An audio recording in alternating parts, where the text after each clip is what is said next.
ঈদের ছুটিতে গ্রামের বাড়ি বেড়াতে এসেছি। আর আত্মীয়-স্বজনের বাসায় যাব না তা তো হবে না। তো এটা হচ্ছে আমার চাচা শ্বশুরের বাড়ি।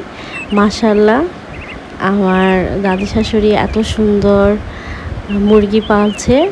তো সেই মুরগি আবার ডিম থেকে বাচ্চা করেছে।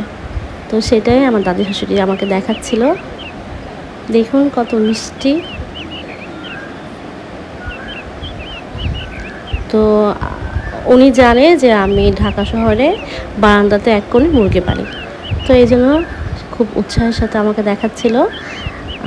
তো গত শীতে বেশ কিছু মুরগি মারা গিয়েছে।